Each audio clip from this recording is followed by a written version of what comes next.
Hello and welcome to the Monster Mechanics Podcast, where we take creatures of myth and media and see how they can be improved. I am your host, Scott Paladin, and with me as always is the Lumiere to my Cogsworth, Zach Jaquays. What are we talking about today, Zach? Today we are talking about Dryads. So, Dryads are originally a Greek myth. They were a kind of forest nymph, and much like a lot of nymphs and creatures of Greek legend, Dryads don't really have a lot of common features. Like there's a big long list of them of various different kinds in Greek legend, but basically they're tree ladies. And it's like, that's, if you're a tree lady, you're a dryad in the original myth. I know that in modern fantasy, they've become much more closely tied with trees rather than just forests. Yeah. Kind of thought of as women that live inside of trees or that are closely connected to trees. They show up in tons of different fantasy, not just D&D in that form. They're always kind of the lady of the forest who is intrinsically tied to a particular tree. Yeah. Some fun depictions of them. Like I like the one that's in Terry Pratchett's books. They're only in like one book when he was still trying to figure out what the Discworld was like. In that one, at least, when you inside of their trees is like another plane. And so like when you go inside of them, it's like a whole other world inside there. Oh, that's cool. Yeah, which is kind of cool. And he talks about male dryads as well, which are like, he describes them as being like oak and stuff like that, which is much more like these big, strong dudes, which is pretty cool. Sexual dimorphism in fantasy creatures is a whole other discussion because every fantasy creature has to be some horrifying monster, and then the female of that species has got to be f***able. That's unfortunately true, yes. Yeah, I mean, fantasy writers are going to be like that. Luckily, with the rise of supernatural romance, I think the fuckable male creatures in the form of like werewolves and vampires and all those things are definitely getting their day in the sun these days. I guess if that's the direction you want to go with that. Well, I'm saying if you're gonna have the fuckable creatures, at least it's getting somewhat more egalitarian these days, that they're going to be on both sides. Yeah, there you go. We do need more. You know, if you have a creature to make and it's going to be monstrous, go ahead and make it female these days, because they're vastly underrepresented in just horrifying female monsters. Yeah, that's true. Okay, well, back on topic slightly. The Dryad. Do we want to talk about them in D&D form, or want to just go straight into messing with them? Sure. I can give a sort of brief overview. In D&D, they're sort of basically this beautiful woman who has sort of tree-like qualities, like, you know, green hair, bark-like skin. And they are typically tied to a particular tree, and if their tree dies, then they either die or they go insane. And they're known to be able to speak with animals and plants alike.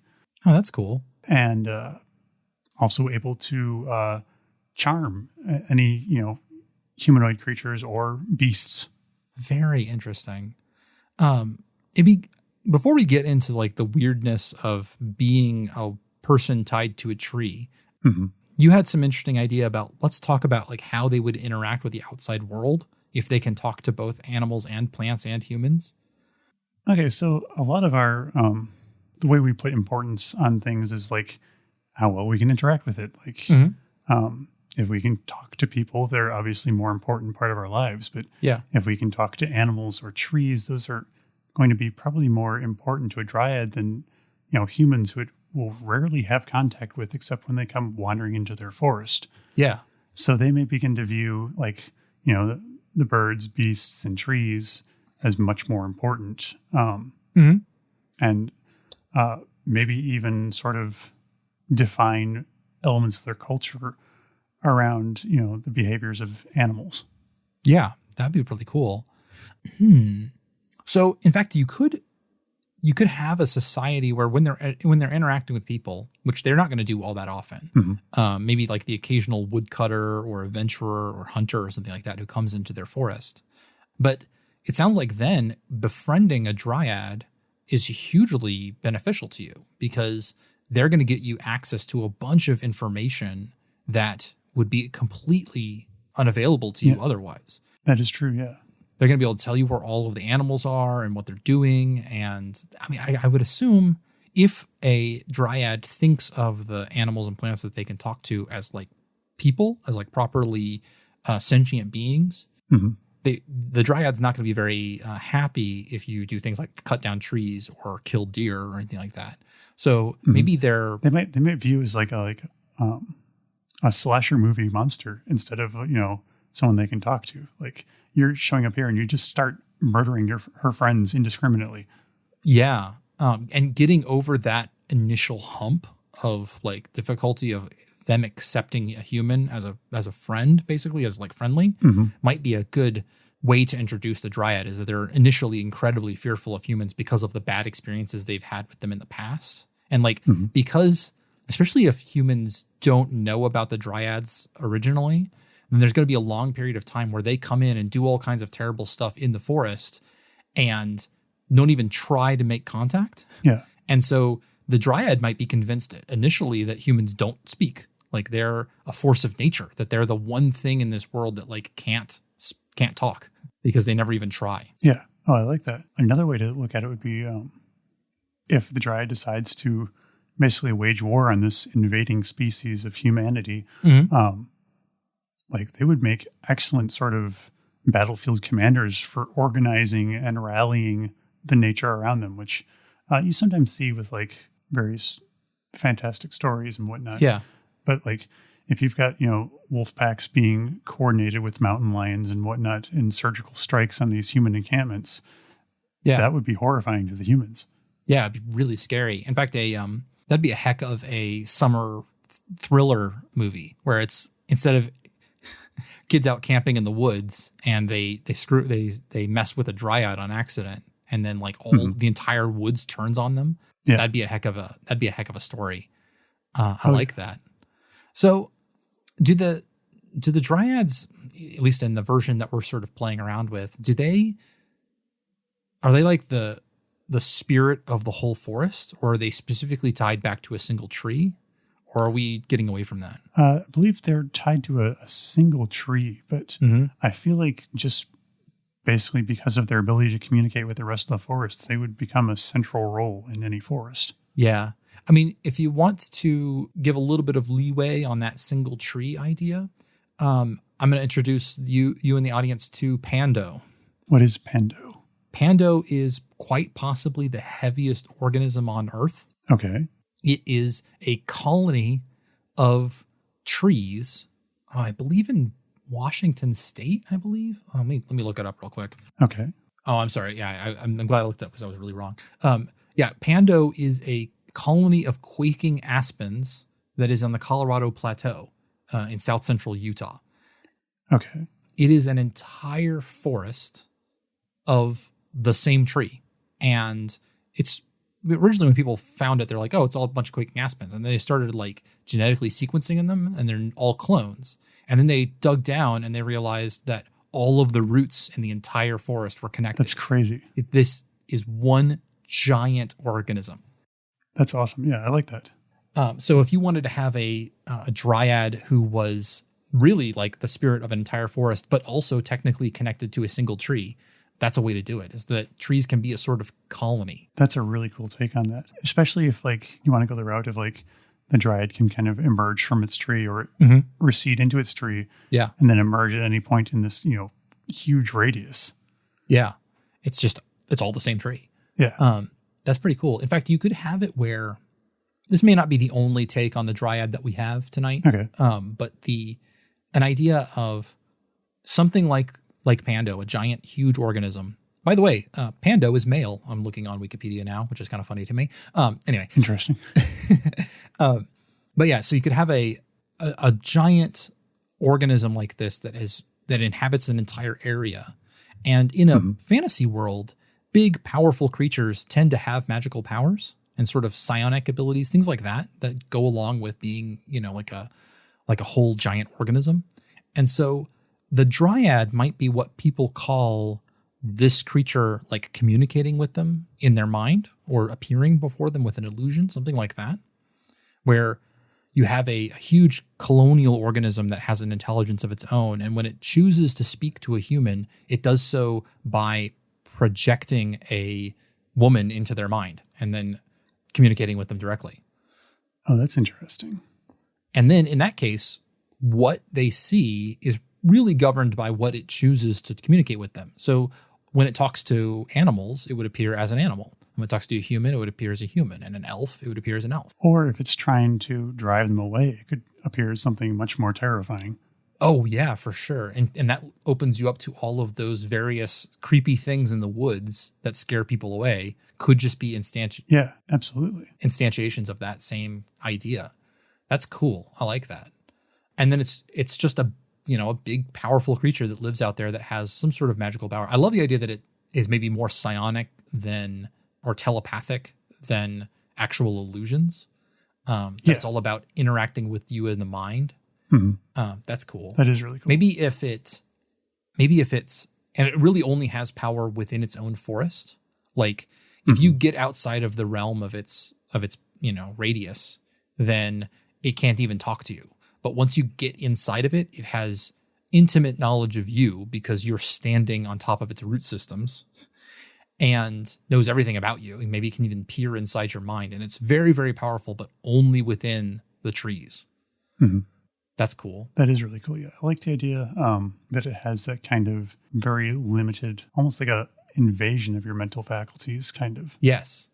In fact, maybe it has no sensory organs of its own. All of the information it gets is by looking through the eyes and hearing through the ears of all of the creatures within the forest. Ooh, I like that. And it's not even a choice. Like you walk into its forest and it sees through your eyes. Like it just is a thing that happens and it has no control. Maybe if it's never even occurred to it not to do that. It just does it to every creature. Mm-hmm. And that would give it access to all kinds of senses beyond your own. Might give it access to senses beyond just sight and smell. Oh, yeah. Things like the echolocation of bats or the ultraviolet eyes of insects. Because lots of insects can see into the ultraviolet. Oh, yeah. That's cool. What other cool ones are out there? Like the knowledge of wind as it moved through branches and stuff. That would be kind of cool as a sort of sense. Forms a sort of proprioception for it. Exactly. Yeah. And and like a knowledge of, let's see, what else is there? Just a sense of smell. Like because all of the animals in the forest will have fairly good senses of smell. And then just, you can imagine a million noses, and what kind of information could be garnered from that. It's going to know not just what the smells are, but where they are, because depending on which creatures within the forest see it. So it'll almost have like a map in its, it'll be able to know where things are as they move through it. That's really cool. I also like the idea that part of why these hunters are so abhorrent to the Dryad is it's basically like coming into its body and creating like these blind spots by frightening the animals away or killing them. Oh, yeah, for sure. And even though it's not biologically directly connected to those creatures, because of its senses and its ability to look into their minds, it still sort of feels like they're part of its body, even though it's not, like, strictly speaking, connected to them in any way. Yeah. And if a wolf wandered through its forest, then it's only part of its body while it's in the forest, and then when it leaves its body. And so it has sort of an ephemeral idea of what is or is not part of itself. Yeah, that's kind of an interesting idea. I like the idea that maybe it lures creatures into its environment in sort of like a natural way. Like a wolf might be lured into it by the Dryad creating like the perfect area for a den for it. And then having, like manipulating its environment to make deer easy prey for it. And now it has this wolf as part of its environment because the wolf doesn't want to leave. Right. And so then the Dryad benefits from its presence there. And by its ability to sort of telepathically communicate with the various animals, it could do things like direct the old and the sick deer to be killed by the wolves. Mm-hmm. That it might, like if it has an invasive species of, I don't know, weeds or something like that it does start to cause it a problem, then it tells the deer to eat those more than it would eat other things. And so it acts as like a spirit that is guiding everything inside of this forest and sort of managing it like a giant gardener. Or I like that. Yeah, or somebody who runs a terrarium. You see those great YouTube videos of people who have like a giant, terrarium full of different plants and like other little creatures and things like that. And they're managing them all very specifically. And that's essentially what this intelligence is doing inside of its radius. Yeah. This sort of widespread horticulture. Yeah, it's like, and that might tell us something about its personality too, is that it's kind of a gardener. It's kind of used to cultivating and growing things over time. Mm-hmm. And in fact, maybe if you're using this in a story or RPG world, maybe that's an entry road for a protagonist who sort of realizes what this thing wants, which is maybe by giving it resources, you can get it to sort of farm things for you. Like let's say you want deer meat or something along those lines. But so you in return respond with like seeds from a faraway place that it can then use as part of its, that it can cultivate. Mm-hmm. And so by exchanging, you give it these, bags of seeds, or you distribute them for it, or you do a task for it even. It then like sends you deer that just like come over and wait for you to slaughter them, because it can just convince them to do that. Yeah. That sounds pretty That's cool. an interesting take. Yeah.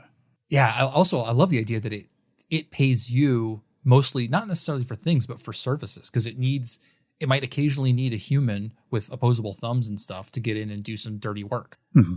That could be kind of cool. That'd be very neat. In fact, they'd also, whatever these creatures are, maybe we were talking about them being from a copse of trees or something, a colonial creature, but if they existed in various different environments, they might appear differently. Like they have the dryad of a rainforest would have a lot of different things at its disposal than one that was in a like an Arctic taiga type like a tundra. forest. Yeah. Yeah. That would be really cool. Interesting. Or even the dryad of the kelp forest would be kind of cool, like the underwater. Yeah, that would be cool. I like that idea. I like that. And yeah, it could be one of those things where, it could even be mistaken for a god. Like if humans lived nearby and had started to have contact with this thing, then this is ripe for somebody to make a religion out of. Oh, absolutely. Where they name it and they start providing it, quote unquote, sacrifices that are really just like doing it service. And it responds by appearing in like dreams and visions and like talking to them. And like, in that sense, the dryad intelligence might think of these humans as just another thing that it's cultivating, another part of its body. Interesting. Yeah. No, I like that. Now that I think about it, the where you actually get like almost a tangible benefit for your worship or whatnot. Mm-hmm. That's a really cool idea. Like a fertility goddess or something. Yeah, exactly. I like the religious imagery of, because the dryad thinks of you as part of its body while you're in its within its influence. Mm-hmm. That gets led into the religious aspect of it. Like there's imagery of all of us being part of our god's body, and when I do work for this god, my hands are his hands or her hands. Yeah, I like that. Yeah, my eyes are her eyes. I also, maybe as a limited form of boon, like if you're particularly close to one of these gods, maybe it can grant you access to some of the senses that it has. Like the priest might be able to look through the eyes of all of the creatures in the forest and get some of that information directly rather than just asking. Yeah, that's kind of interesting. That'd be a wild form you could even frame it as like, the dryad uses like its psychic projection of itself to appear how it wants to you. But like if it just decides to like use that psychic projection to show you what a deer in the forest is seeing or something, that's something it can easily do just as easily. Yeah, absolutely. And if, depending on how ingrained into the society you want to have the god, it could be kind of standoffish where you only talk, you talk to it, you don't really hear from it, except it, maybe it only talks to the priests or something like that, or one of those things. Or it could be like deeply ingrained into the entire society where everybody kind of has a voice whispering in their ear all the time, like telling them things and like informing them of things that it thinks that they need to know and giving them instructions and stuff. Oh, I like that. That's a cool idea. Yeah. I just played Senua's Sacrifice, Hellblade Senua's Sacrifice, and one of the things they do in it is just like there are voices whispering in your ear constantly. And at the time it's meant to, or in the game, it's meant to simulate a sort of kind of a form of psychosis. Imagining that like through your entire life, but it's not just in your head. It's like an actual intelligence talking to you all the time would be wild. Like those people would be very strange. Yeah, especially if like when they finally leave the circle of influence, like to visit another city or something, and suddenly there's the complete absence of that. Yeah, for sure. Oh man, like so they might be constantly like one of the things that is often attributed to elves is like this ability to like move through the forest silently and to know what's going on all the time. Like this is it's a very Tolkien elf thing. Yeah. And maybe that is just someone else describing someone from one of these societies where they're deeply in touch with the dryad god of their forests, who is constantly saying, you know, oh, your foot there, not there. Oh, there's a deer on the other side of this hill and he's walking upwind and blah, blah, blah. And like, so they kind of get a limited form of the knowledge that the dryad gets. And it's just constantly sharing this information for them. And then the moment that they walk out of that thing's influence, they feel like they're blind. Like they can't even function because they can't imagine how everything would work. Like it's like more than their regular senses have been cut off. Like they're just down to being just human. I like that. And that leads to a society that's very reticent to leave, which would make it all the more interesting if you have someone from the society who has to leave to like procure some outside assistance for whatever reason. Yeah. You know, and maybe they have to go travel for trade or something like that. And so there's like a couple of people who like quote unquote make the sacrifice of leaving for a while. And they're the only ones who are kind of used to it. Mm-hmm. I like the idea maybe that when they leave the influence of the dryad, they actually feel physically ill. Like it's like getting like being out to sea, you know, they're so used to relying on this presence in their mind that like they actually have a physical reaction to it. And it takes a while for them to they feel clumsy. They feel, you know, blind and sick. Yeah. They might even, I mean, depending on how much they are able to communicate silently to this thing in their mind, they might not even talk to one another really. Like because you can imagine them very easily passing messages through the dryad saying like, oh, you know, tell Bob that I'm on my way back home and I will see him in a few minutes. And then, you know, Bob just gets the message in his brain. And then when you get home, there wouldn't even really be a need for that sense of communication because like, there's just sort of like this invisible puppet master, just like, okay, we need this done here. And nobody's like, oh, somebody go do this. They just do it because that's what's expected of them through the society. Yeah. They don't buck up against it because they're just used to it. Like this is obviously very, like they may not even think of it as apart from themselves in that sense if they're deeply ingrained into it. Yeah. The scene that came to mind that I'm interested in seeing is somebody who's deeply ingrained in that society where they're you know, they're used to it. Like their whole world is trapped up in this dryad and they're used to it and they love seeing it, you know, like, and then they quote unquote make the sacrifice and they have to go on a quest or something. And they're just traveling, you know, they go through the process of feeling ill and then getting their legs under them out in the outside world. And they travel and then they meet another dryad and it's like meeting a second god to them. Oh yeah. That's an interesting idea.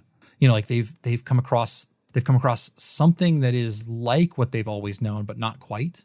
And if it was especially, if that was I'm not sure I want to tell it, like a feral quote unquote dryad, one that hasn't got humans and is deeply distrustful of humans. Oh yeah. And this is their first meeting of like a human who knows how to talk to one of these things and a dryad who doesn't even think humans are, you know, interested in that sort of thing. That could be a really cool scene. I love that idea. Yeah, that's a great idea.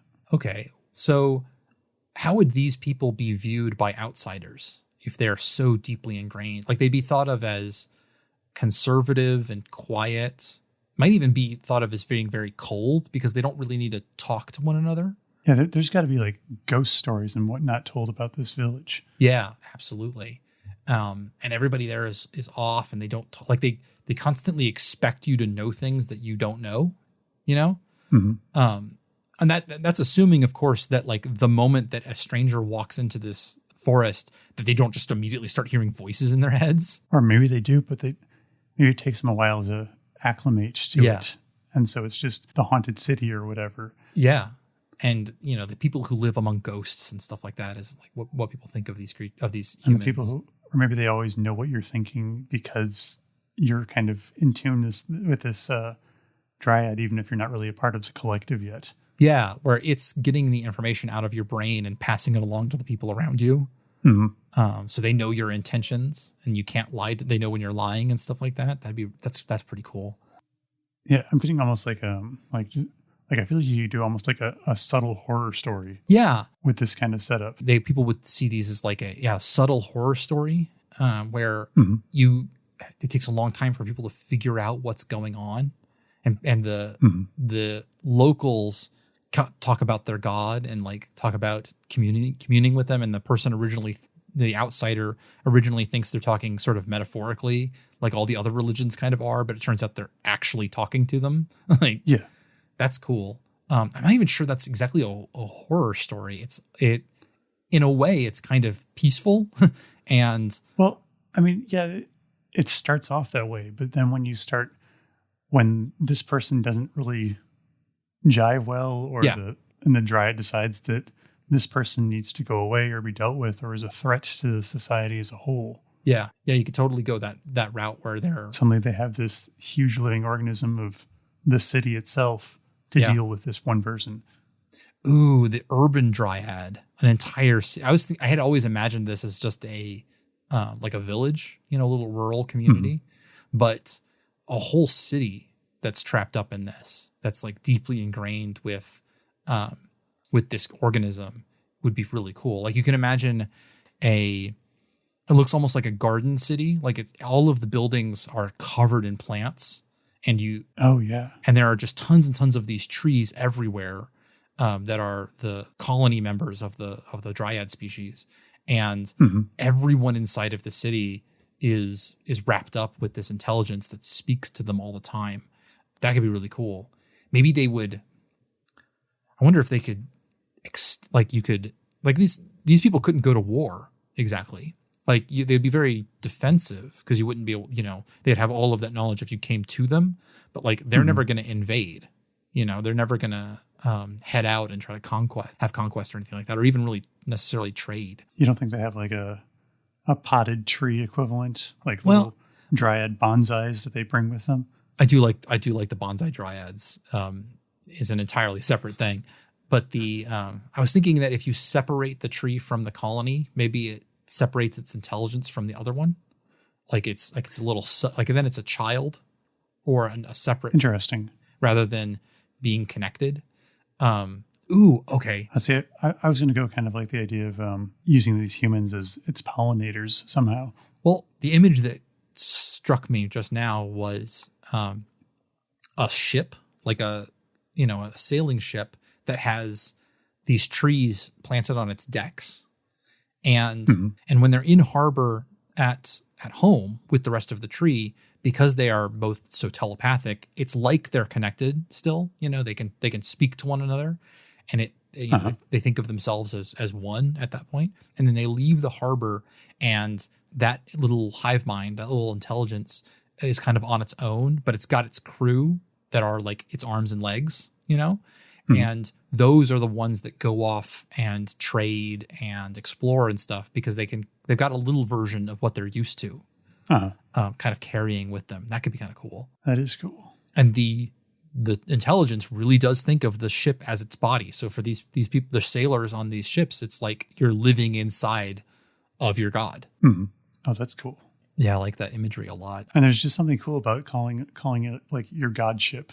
Yeah, the god ships. That's good. And then because that has such control over the animals that are nearby, you could do things like maybe they don't have sails. Maybe they summon sea monsters that pull the ship with harnesses. Cool. That's really cool. I like that idea where it's like you could have like some that are like pulled by a team of whales, or one that's pulled by the kraken. Yeah, and because the Dryad is able to sense through animals and plants, it's going to have all this knowledge of what's going on underneath the ocean as the god ship moves through the world. They'll be able to spot. Oh yeah, there's a sunken ship down there. And people are like, no, there isn't. He's like, no, yeah, it's totally down there, and I can see it through the eyes of this otter that happens to be down there right now. And I know where the shoals of fish are, and I know where the deep sea monsters are, because like as I get close to them, I can actually see what's going on down there. That's really cool. So how are these envoys, like, people have got to notice that, like, these envoys for the society of the Dryad are kind of weird. How are they received in the outside world? Yeah, they've got to be, you're right, they've got to be thought of as different, as very strange, maybe almost super powerful, but like, again, very aloof and cold because they're not used to talking to one another, and like talking to outsiders is something they have to spend a lot of time learning how to do because they're used to getting so much additional information. But like, because they can sense what's going on underneath the waves, they're like incredibly good fishermen and they're treasure hunters, and they can tell you all this information. They have all this knowledge at their beck and call, and they can even sort of control the creatures of the sea because that's what the godship can do. So that's like a superpower. Yeah, absolutely. Well respected, but also kind of feared, you know? And their version of Shanghaiing somebody might be like more drastic than other people. Like they just sort of grab you and then invade your mind. And like sometimes that works and sometimes it doesn't, I guess, but that could be kind of cool too.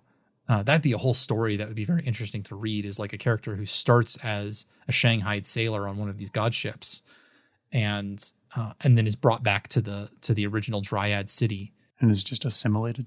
Yeah. Or at least like you can have that sort of Gulliver Travels aspect where, you know, they're just being told this, all the information about this weird new world, and sort of you get to see it through their eyes. That could be really cool. I feel like that'd make a great Heinlein book. Yeah, it's got a lot of Heinlein sort of qualities to it. Yeah. I wonder how Dryads feel about each other in this world. Like, are they kindred, or do they feel like they might look at another Dryad as something that is, they're mostly used to dealing with creatures kind of on a different scale than them. Like they're a gardener in a garden cultivating all these little pets and, you know, cute little things that aren't really a threat to them. But seeing something else on their scale, coming in contact with another Dryad, might be very comforting to feel that they're not alone, or it might be very just discomforting because they might think, oh, I'm used to creatures I can control and that I can deal with, and this is a thing on my scale. This is a threat to my resources. Yeah, I don't know which way they'd go, although both are valid. Maybe if they grew together, like if one Dryad grows into the influence of another, you could see them sort of like fusing almost, like if they get in close enough contact with one another, it might turn into just like one entity, because they kind of do that with smaller people, like humans and birds and dogs and stuff. So maybe when if they encounter another Dryad, it's almost like a reverse splitting process, you know, where they just like, oh, okay, well now we transfer information back and forth and resources and stuff, and like it just becomes. And eventually, it's just like, yeah, okay, we're one entity now. Yeah. Because there's not really a need for a sense of self in a situation like this. Yeah, their sense of self might be very fluid. That would make for an interesting legend to have in your world about the gods, where like there used to be two gods and then they merged into one. Interesting. Yeah, that's an interesting imagery. You see the reverse of that a lot, where you know, one god is split into many.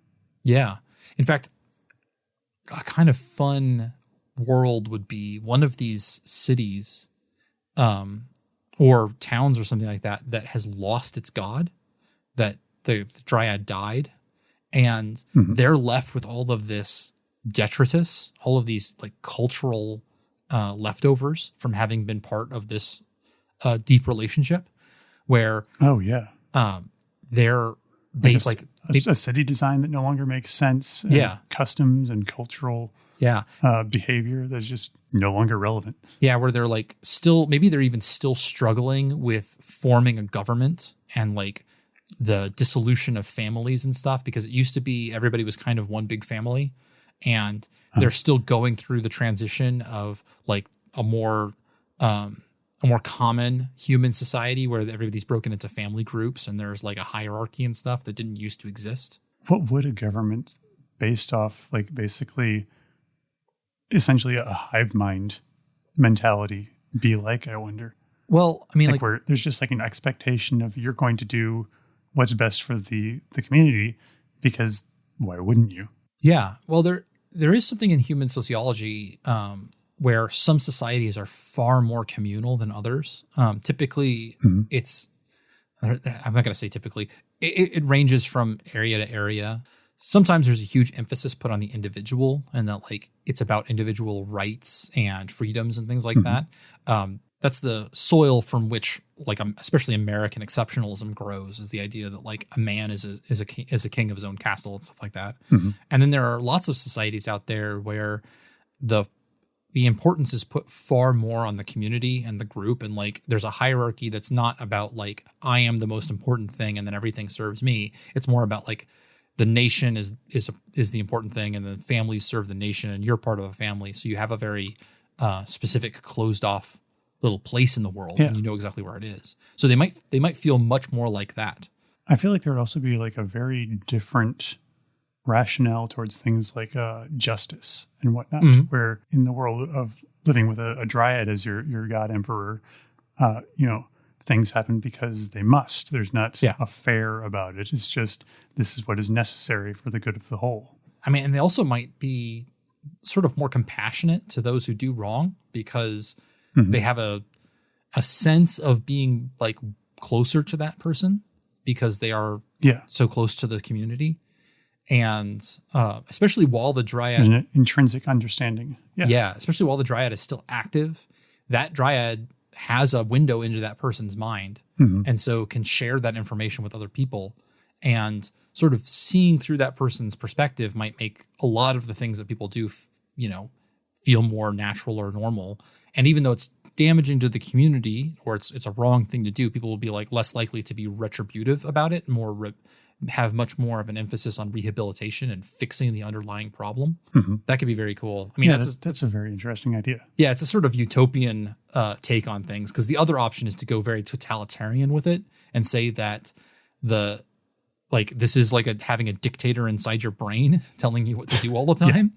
And like you can't even keep secrets from the society around you, because anything that you do that other people like, this dryad might tell your secrets, your innermost thoughts, to your family members who disapprove at any moment. And so there's two sides to that coin, which is cool, which is good. That's a good sign that you've come up with an idea that is worth exploring. Yeah, it's got legs. Yeah, it's got legs, because you can go both ways with it. And being able to show both of those versions at the same time, that's a real master stroke if you can pull it off, where you can say, look, there are benefits to this, but at the same time, you don't want to be a part of the society and also a member of a minority group, because like you have to hide who you are from everyone, including yourself. Oh yeah. Yeah. That's a very interesting way of looking at it. Yeah. I